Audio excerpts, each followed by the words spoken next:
except how much have you all spent so far? I would like to know, like, from what, yeah, just curious to know, like, to start up the business, how much you actually like initiate in the first place.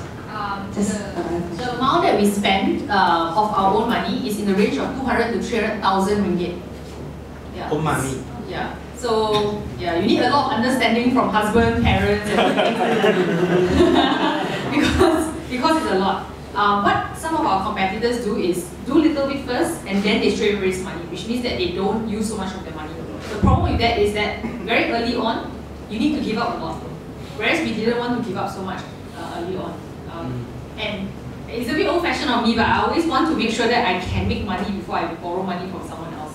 Because if you do that too early and your business model is not validated, you might end up losing other people's money. And there are some industries in which reputation and the network and the relationship is a lot more important than making money, like I said.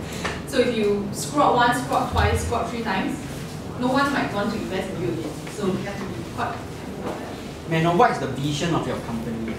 The vision of our company, right, is very, very clear. To one day get rid of the problem that, when someone's looking for, say they're going through a major moment in life, they're trying to get married, they're trying to build their dream house, they're trying to build a family, they never again have to say, "Aiya, service in Malaysia is so crappy, I hate my renovation contractors, so stressful," things like that. Because there are good ones out there, we just don't know who they are. So we're trying to get rid of that problem.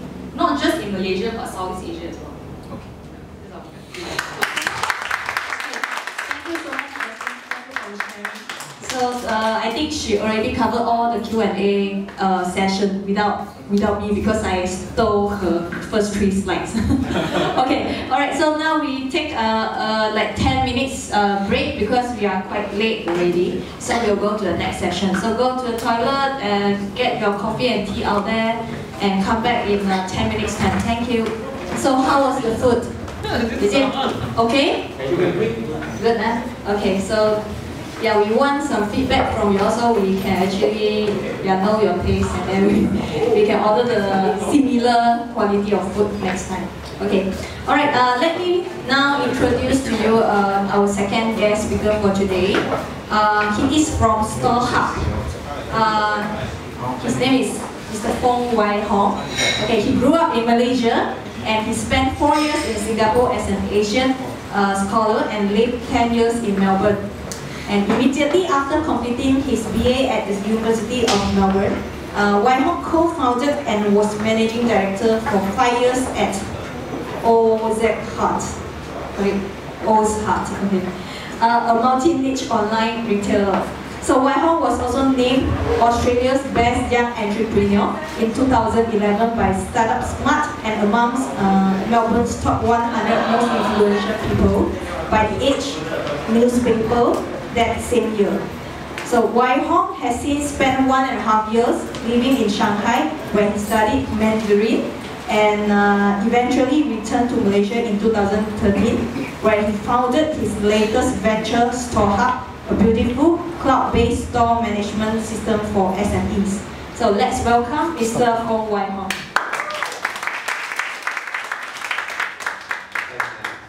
Hello, how's everyone going? Good. I've got like 4 slides, so I'm effectively I'm not going to be able to go through all the good terminology and good foundations that Jasmine did. I think that's really, really good. I think from your consulting background, a lot of us, I learned a fair bit from that actually. It was quite good. I'm probably just going to share with you a bit of my story. I did a Bachelor of Arts. I didn't do an MBA.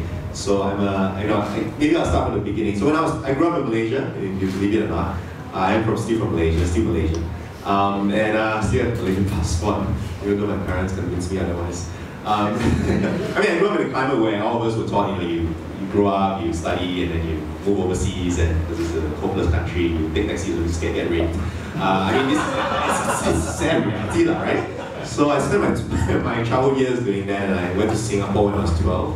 I was an ASEAN scholar, so the Singapore government paid for my studies there. I didn't do very well. In fact, I think I was hacking into the computer systems a lot, so I nearly lost my scholarship. And when I was in Singapore, when I was 11, I told my mom I wanted to marry a computer, so that was the kind of kid I was. So I spent 4 years in Singapore. They offered me another scholarship, but my mom said Singapore, it's done you enough damage. You better go to Australia. So I went to Australia. I went to Melbourne University.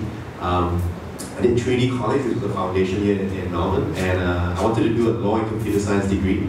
But I was playing too many computer games, so I didn't make the grade for law, and I didn't want to do computer science as a single degree, so I did an arts degree in media and history and philosophy of science. So it was kind of very random, right? Just keep playing computer games, growing up, I want to be a hacker and study arts. So fresh out of university, I thought, okay, maybe I don't know how many of you guys here are below the age of 25? 1, 2. So most of you guys are 25 to 35, around that age. Yeah, roughly. Cannot be anyone above 35 here, definitely not. Oh no, you look more like 25 actually. Yeah, so when I was fresh out of uni, I had this ambition. My only ambition actually was to go work in an IT company in a marketing capacity, right? Because I was very geeky, played on Dota, and whatnot. So I did, I was wanted to take a 3-month gap period. And my uncle was like, hey, no, don't take a 3-month gap period. Why don't you come and do some work for me? Be a good Asian nephew. You don't take gap periods, you're Asian. So I was like, oh, okay, so instead of taking a gap 3 months, I went and helped my uncle just put some random stuff on eBay. This was in Melbourne. So as I did that, one thing led to another, and I guess we founded Ozhut, which is what Anne described earlier, was a multi-niche online retailer. So my first startup was when I was 21. In Melbourne, and we ran Ozhut, which is I guess we had 12 different e-commerce websites. We grew it over 5 years. So I think from $0 we bootstrapped the business. So we didn't raise any money. I think we put in total about $20,000 to the business just to buy some stock and whatnot. And then we just started putting it on eBay, and we organically grew the business. We grew it from something like $300,000 of sales in the first year to about $1.8 million in the second year. So it's kind of a meteoric growth in the first and second year. And then we grew it to about $5 million of revenue over 5 years. And it was all organic growth. I was very much a bootstrap entrepreneur. I think for the first 18 months, don't take any salary. My ex-girlfriend at the time wasn't very happy, so she decided to. I remember one time she asked me, "Hey, you want to go to Sydney?" I'm like, "How much is it going to cost?" And then she's like, "Oh, maybe about $600." Then my bank account is like 3 digits, right? And I'm like, "Oh, maybe not." And then we say that's why she's my ex-girlfriend. Yeah, so that was really tough. Growing that business, from nothing to about $5 million of revenue over 5 years.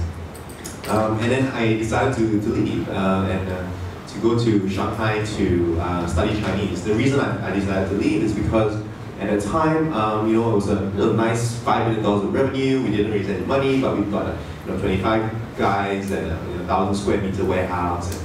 And $500,000 for stock in the warehouse, and I needed to raise money to grow the business further because the cash flow was very tight. So I told my uncle, who was my business partner at the time, he said, "Hey, I want to raise money." And he's like, "No, keep it small, family." My mom was on the board, I had to kick her off the board. It's just a really complicated family situation. But the relationships were important to me, so I decided to actually give up the business almost and exit for almost nothing. And for me, my uncle was twice my age at that time, so I figured I can start something fresh. It's like 5 years to do an MBA and get paid for it. Win some awards and make some friends along the way. So I went to Shanghai to study Mandarin because I was sick of being called a banana my whole life. And I knew all the tunes to the Chinese songs, but I just didn't know how to read the words. So every time I want to learn a Chinese song, I have to memorize the words. It's quite sad. So I decided to go to Shanghai. I spent 6 months. None of this is up there actually, so I told her to click. But I spent 6 months in Shanghai studying Chinese, and that's when I started Storehub, which is the business I'm running today. I won't go into too much detail about Storehub, but basically Storehub is we started when I was in a friend's in Fuzhou. You guys know where Fuzhou is in China? If you guys know. That's my mom's hometown was in Fuzhou, Putian. So I was in Fuzhou, and my friend was running a chain of lingerie retail stores, and they just implemented a point-of-sale system, a really shitty point-of-sale system. So I went up to him and said, "Hey, this is really bad point-of-sale system, And he said, "Oh, why don't you talk to my developers?" So I went to talk to the developers and said, "Hey, you can improve this and this and this." And the developers looked at me and were like, "Okay, so why don't you just train your staff to use the system better?" And I looked at him like, "What? That's just ridiculous, right? The system is built for people, not people for systems. And so I was very frustrated, very angry actually. So I was like, I went away and decided to research what was available in the point of sale industry. Does anyone here not know what point of sale is? Don't be shy. Like half of you guys don't know what's point of sale. I'll do a pop quiz soon again.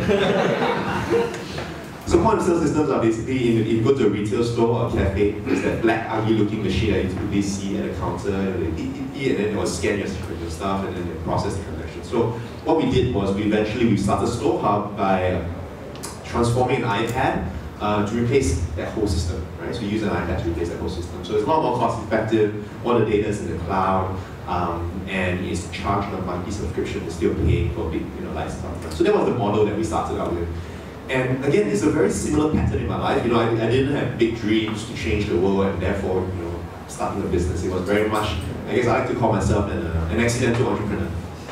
Because I kind of stumbled into it. And in many cases, it was my frustration with this developer that led me to Storehub, and in many cases, it was my uncle who just dragged me into Oscar. And I think, one of the big questions I get asked a lot is, what you spent in 4 years Singapore, 10 years Melbourne, 2 years Shanghai, like 16 years, most of your life away from, you can do the math, I'm 29, but most of your life away from Malaysia. So when do you come back? And I think in many ways, probably since 2008, and I've been having this, I guess, thoughts. Like I said, my whole life I grew up with my parents telling me all this crap about Malaysia, right? You just stay away. I lived my parents' dream to a certain degree. I've got a house and a car in Melbourne. I'm a PR, but I guess since 2008, I think there were things that happened that just reminded me that perhaps there is hope still in this country, there's hope still in this place.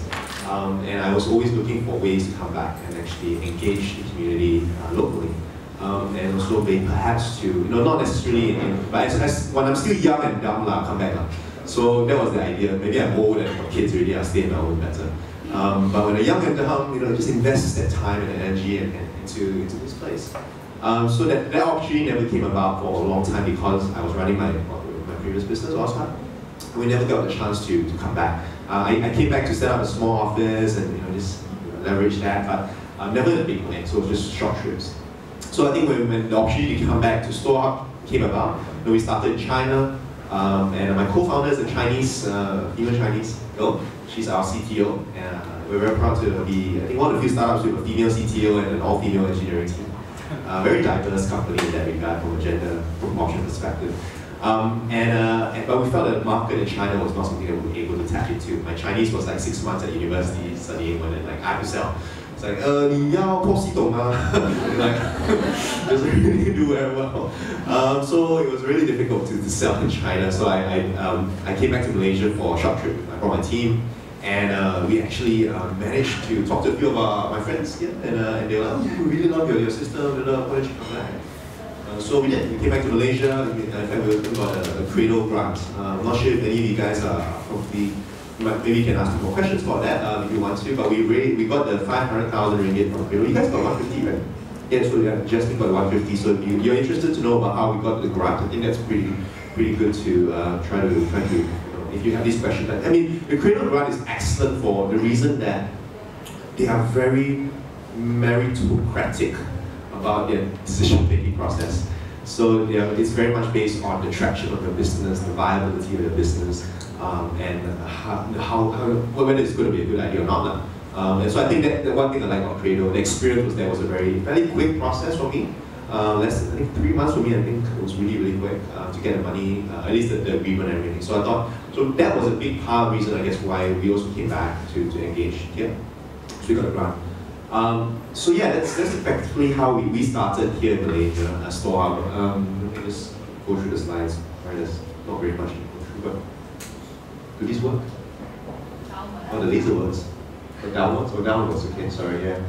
So yeah, if you're struggling to imagine what kind of business we run, we're quite physical kind of like product kind of things. So let's imagine an iPad at a store. I mean, have anyone of you guys heard of Sankaya ice cream? Yeah. So Sankaya's customer, if you go to all their stores, you'll see an iPad instead of like a big ugly machine. So they're the customer. So and we know they have a cloud back office, meaning that they they can access their reports, sales data, inventory information, all that customer information, as long as they have an iPhone or internet connection or a tablet or internet connection. As long as they have internet connection and the device, you can see all that, manage all that. We've got 16, actually 17 people right now. And yeah, we've kind of grown about 6 or 7 times from last year when we started. So yeah, just a decent sized growth. That's our team. They all look yellow. We all have gaming mouse pads in the office, and lots of, all of us have a pad. So yeah, so that's pretty much Storehub.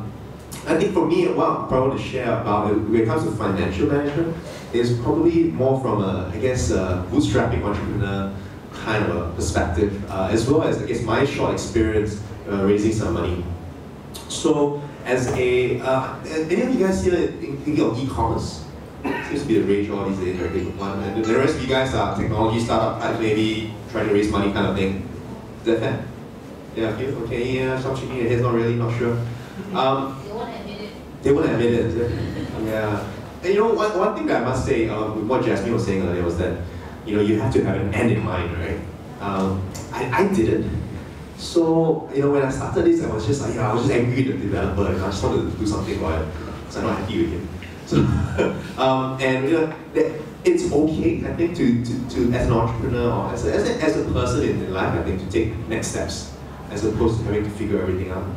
I think each step will present itself a challenge where the investor will demand that you tell them the end game. So that's the reality of startup. Anyways, I'm just digressing there. But the reality of a bootstrapped business is that you have to make a lot of sacrifice, because you're trying to hold on to all your equity, you're trying to hold on to the ownership of the business, right?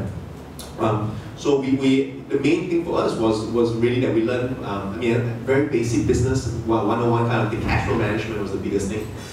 So one of the most important things for me back then was to actually have cloud technology, like cloud tools to manage finances. So if you guys don't already, I recommend when you look at accounting software, to look at cloud accounting software. When you look at any kind of software to leverage the cloud to actually build that kind of productivity and that kind of leverage into your business.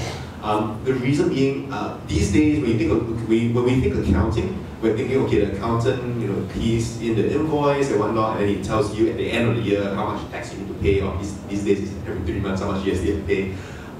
But accounting for me is actually really keeping your business accountable. What that means is that you kind of want to know exactly where the cash is going out and where the cash is coming in from. And good accounting is actually having literally your finger on the pulse of exactly what these numbers are. So for us using that, we use QuickBooks Online. I'm not sure if any of you guys, few nods, really? Cool. I mean, very important to use cloud-based accounting software. That's something that we found, because cash flow management was key. And I think that was the whole, we leverage the supply credit kind of thing to grow the business. So you go manage your cash, and then you kind of go to your, we had, at the start, we actually were like Australia's #1 telescope seller. And the reason we're selling telescopes is because there was this, we went to every single supplier in the trade show, and there was this one supplier. So everyone was like, okay, so where's your retail store? And we're like, don't have, we sell on eBay. They're like, okay, we don't supply to eBay sellers. And you're like, okay, so you walk off, and you're like feeling very sad. You talk to everyone, and they all say the same thing. And then there was this one Chinese seller who was like, okay, I give you cash for stock camera. Like, can. So they gave us telescopes, and we eventually became the largest telescope seller in Australia. But the thing was that for us, back then, the managing that supply credit was really important, I think. And just being able to build that relationship with suppliers was really, really key. So yeah, I feel a bit lost here with regards to everyone's needs. Perhaps I'll take more questions. My other slides are nothing. So, my face and so, yeah, honestly, I mean, and I don't know. Yeah, we can straight away jump to the Q&A questions. I think you all have more questions than theory, right? Sure. Any questions? Yeah, any questions? Yeah, gentlemen here. Yeah, I guess this is a question for both of you. So it seems like both your businesses are very dependent on physical constraints, such as you have to look for vendors that actually want to use your system, and for Jasmine's business, you have to look for consumers and service providers. Do you think those same constraints apply to purely online businesses that provide free services to customers and make money from advertisers? like Waze or Google or whatever are companies like those? I think it's a self-answering question. The constraints absolutely don't apply. For each business, they have different challenges and different constraints. I mean, for Waze, obviously the challenge is surviving to the point where you actually can make money from advertising, right? For us, there is the opportunity for us to make money from day one. I mean, we raised very small money for Storehub, just like small 200K or so from an angel, and we got a grant from Cradle. And 3 months ago, we pretty much broke even, profitable, cash flow positive, and everything. So the reason we could do that is because traditionally we have business that we sell some hardware, we build some software on a recurring model, and therefore over a period of time we build up enough customers that will cover our costs, at least our fixed costs. And that's when I guess the company is broke even and you're able to tell that to all the investors who love it. For Jasmine, I think obviously the challenge is that monetizing from the suppliers, it's unless she gets to enough scale, it's quite challenging to monetize, right? Because if the supplier's not happy, do you charge from the start? No, so she didn't charge from the start. So it's only at the point when she has leverage to be able to say, 100,000, 200,000, 300,000 people, a platform, that's when she has the leverage to start. For a company like Waze, they have to, when we talk about cash burn, when we're talking about monitoring your cash burn, that's a company that you basically say, I'm just say this month I have zero revenue, I'm burning $50,000 because I got 10 employees. Next month I've got 20 employees, so I'm burning 100,000, but I still got zero revenue. And so for those companies, that's when investments become such a crucial point, where you raise money from the start, you got $1 million, and they draw this chart about, okay, when is the $1 million going to run out? 5 months before the $1 million runs out, I better go and call more investors to put more money into the business. So it's a very different model for those businesses. I think there are benefits and I guess disadvantages to both models. If you can find the right kind of investors to invest in the kind of ideas like Waze, where it's purely a technology play, where it's purely an advertising play on a monetization strategy, the investors must be able to understand that you're going to burn a lot of cash for a long time, because unless you get to this size of like 200 million users or something, you're not going to make a lot of money, right? So you need the right kind of investors. And the challenge for Southeast Asia specifically is that there are not enough of those kinds of investors around to believe in these kinds of ideas. If you're talking about the Silicon Valley, even in Israel, there are many investors who are really crazy, let's just put it this way. Crazy in the sense that they make so much money from all kinds of other things, so your own business and so on, whatnot. And they've done it to maybe quite easily, maybe. And they got, maybe I've got $200 million in net worth, I can easily invest $500,000, $1 million, $2 million here. Then they are willing to bet on these ideas. What we found in this region, it's actually very challenging to find people who are willing to bet on those kinds of pure technology plays. Most Southeast Asian investors that I talk to, Singapore, Malaysia's worse actually, not Singapore, even Singapore, they want to see revenue, they want to see strong traction, they want to see, they like it, your cash flow positive, which is a rarity here, and it's definitely doesn't happen in Silicon Valley at all. So it is the landscape that we're part of. And then I'm answering a bit more than your question, but hopefully that gives you a bit more insight. So how many rounds of funding have you all went through? Well, we finished our first round late last year, and we're closing another round now. How is the size? The funding size? What's the funding? Size. How much? Yeah, I can't tell you like wait.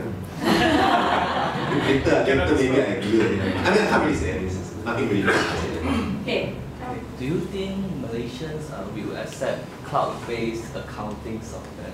Because we may store our figure inside a server, and then we are more convenient to store in our local PC instead. Yeah, so I guess it really depends on who. And then I think now this Malaysian accounting software is all desktop-based, it's not web-based. Yeah, very much so. I mean, you talk about MYOB, like MYOB. Autocam. We say MYOB is like MYOB is an Australian company actually, died in Australia now. I met the founder before. He invested $20 million into a cloud-based accounting software called Xero. So Craig Winkler is the founder of MYOB. Because he knows, at the end of the day, people are going to get over their fears of this cloud, right? I mean, you ask the question, what is more secure? To have a company manage your data in the cloud, or to have your data stored on your laptop where anyone can access? Because I'm a programmer, I think both are the same. But for others, I don't think so. Yeah, so I mean, especially for the regular user, I actually find that having the data store in the cloud is actually safer. Because the regular user will be, it's so easy for them to leave there. People ask us, can we have our POS data in a server in our restaurant? I say, who's going to manage your server in your restaurant? And like, you have an IT expert to manage your server in your restaurant? They say, no, of course not. So I mean, it is really that trade-off. I think Malaysians are actually very smart, and I think they will get over that hurdle. And we always used to stereotype, like old people, and they won't understand one, But it's not true. I mean, old people actually understand it as well. And I think it's just a mindset problem. And a lot of time, I think the challenge is not whether they will be worried about the security side or not. The problem is whether they are willing to spend the time to investigate, actually to know about the technology itself. And the problem I think I see is that a lot of Malaysian business people are very hands-off. They like to get people to do things for them. And that's where the difference is, we notice, between Malaysia and, say, Australia. So in Australia, or even in the US, we see business owners are very hands-on. They like to get involved and get their hands dirty, and they like to understand everything, and set up the POS system themselves, and set up the accounting system themselves, and then they like to imagine, to make the life of their workers better. And Malaysian guy, yeah, just hire another guy, hire that guy, hire this guy, hire that guy, okay, I'll settle. It is that kind of mindset that we are battling against, rather than the age thing or whatever. So, but we are seeing, especially like as Jasmine said, sometimes the fact that we are going through such difficult times from an economic perspective, from a political instability perspective, is actually healthy for us in general. It makes us rethink how do we make things better, because we have to almost, like we are forced to make things better. And I think that's something that is good for people who are wanting to start things up. It's good for people who are providing and trying to make life of other people easier. So yeah, I think it's a challenging mindset to deal with, but it's something that we can deal with. So when you first started, do you all charge them? I mean, your merchants? Yes, we charge from day one. From day one, yes. But they still, they can accept like the new system and then. At the start, we had like 5 friends, But oh, okay. It started with friends. Okay, maybe I'll tell you a bit more about that journey. So I mean, we launched the app in April last year. And in March this year, we had 100 users. Now we have 500. So the trajectory of, first 1 year sort of very slow, and then suddenly, right? So that whole, people always talk about the hockey stick kind of thing. I don't think we're quite hockey stick, change gradient, but not hockey stick. And I think the reality is that for us, online marketing was the most effective approach. We were very, I think for startups, if there's one thing you've got to get very good at, is online marketing.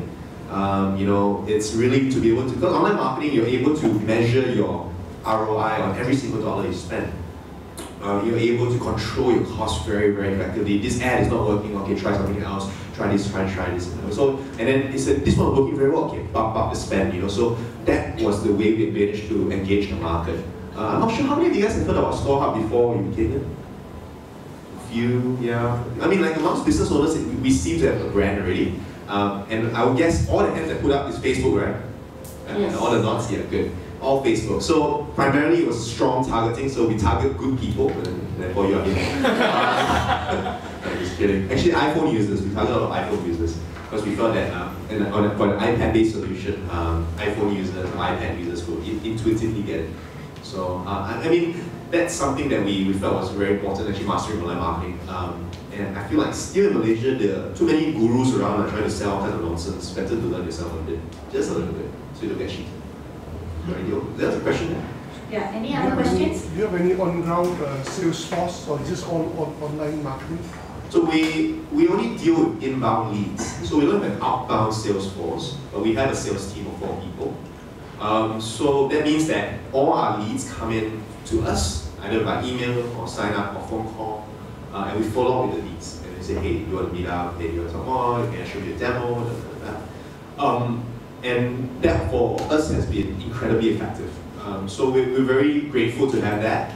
But I would say grateful, yeah, but it's not luck. It's online marketing. It's very much being able to, I mean, I have a lot of experience. When I was running an e-commerce business, bootstrap, right, means what, means you don't have money to go and hire ex-corporate people. You don't have money to hire the best talent in the market. They always say hire A talent. I said no, hire B talent and trainer. Because you just cannot afford A talent in the market, right? Especially in Malaysia where talent is a massive crisis. So in my previous startup, we actually hired for the first 10 people, fresh graduates, and paid them minimum wage in Australia, which was still about $30,000, which is quite a lot, right? A year, sorry. And so we basically the approach was to go and learn how to do accounting and then teach the guy how to do it. Go learn how to do customer service and then teach the guy how to do it. Go learn how to do marketing and then teach the guy how to do it. Go learn how to code and then teach the guy how to do it. And we did that for the first 10 hires. And I think that's just the reality of startups to a certain degree. And I think having a bit of mastery in all these things, so I was actually really quite solid in my online marketing from doing e-commerce, right? Because in e-commerce, the metrics are very, very difficult to get good profitable metrics. You spend $1, you must get $10 return from a sales perspective in order to justify your $1 spend. If your margins are 15, 20, 30%, right? So we applied those same lessons that we learned in e-commerce marketing into B2B point of sale marketing.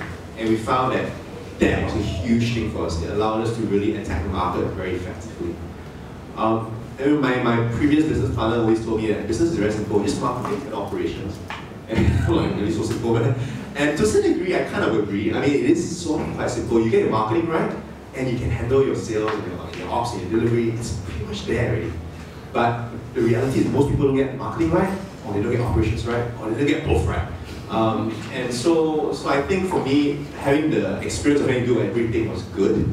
Thankfully, I don't do everything today anymore. But I think that there's one thing business owners need to kind of at least get a good grip on. And at the start is marketing. Just don't just leave it to your CMO if you have one, because there are probably not very many good CMOs in town anyway. But yeah, so that's a long answer to a short question. Very detailed answer. Yeah. Then, yeah, hi. Can you talk more about your cradle funding process and what do they look for?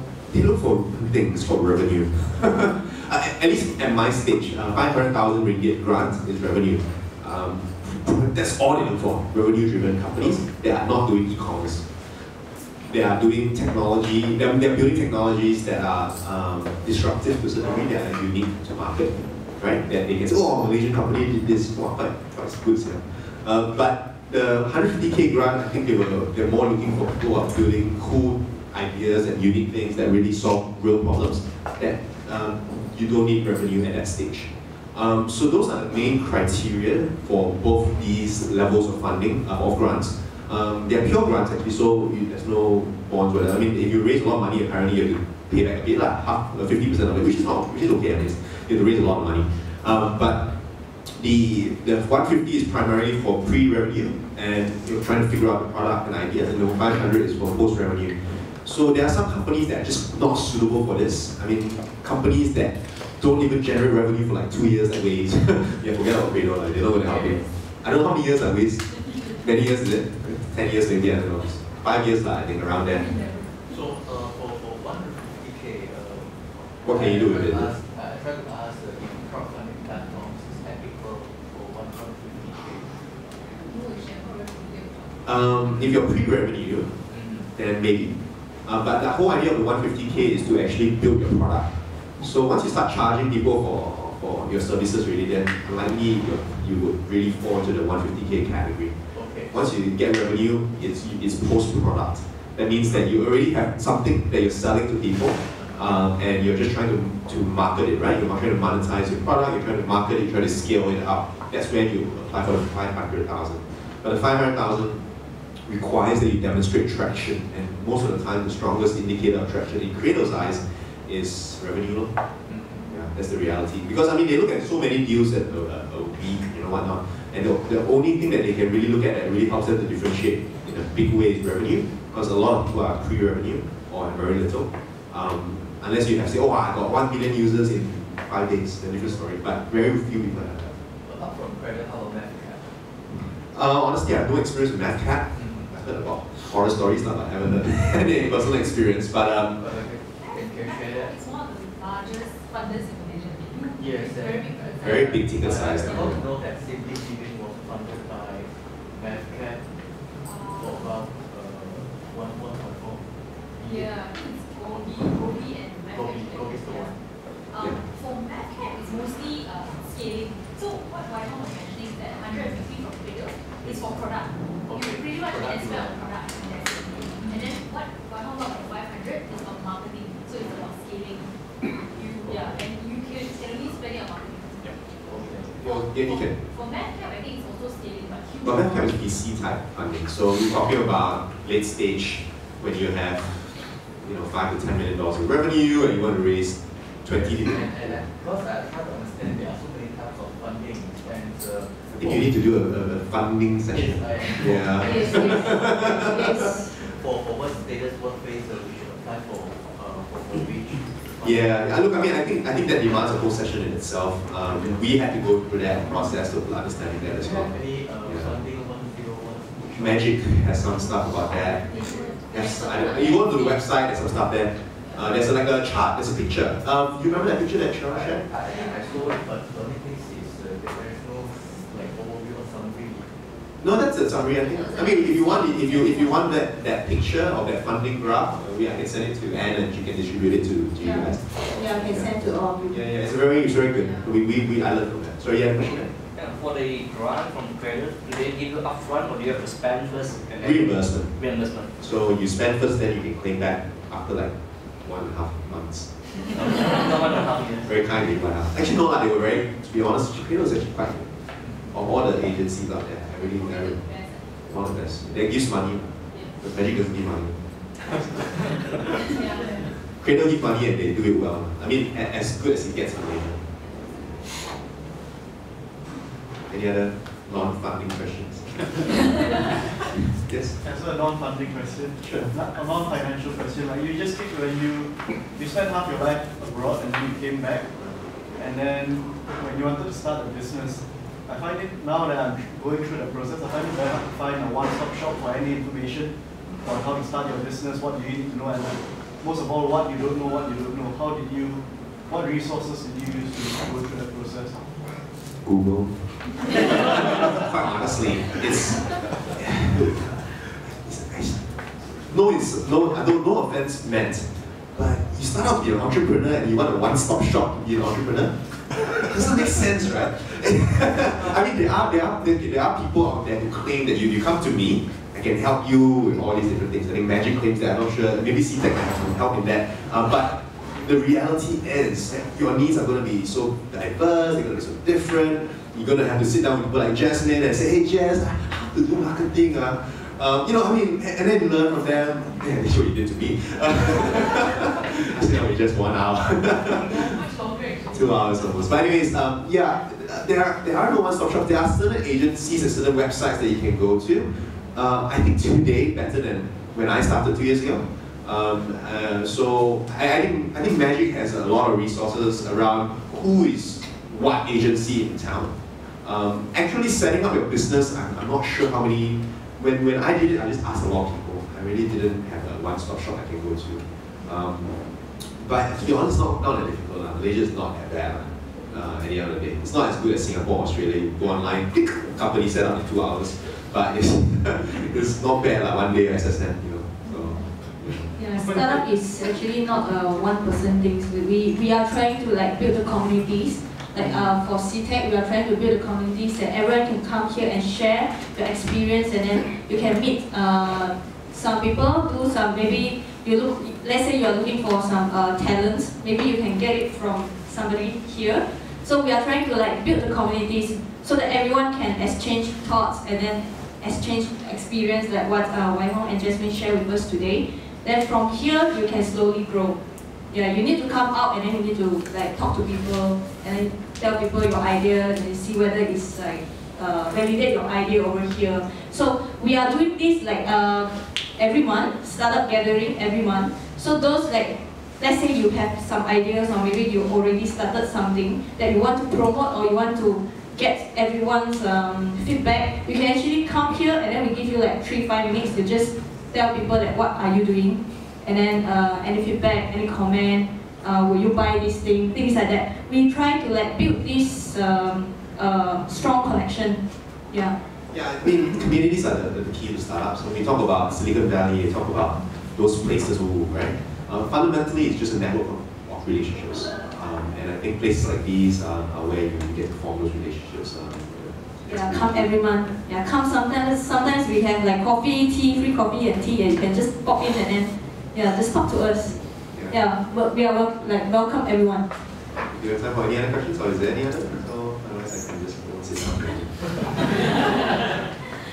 Okay, I think, yeah, that's about it. Yeah.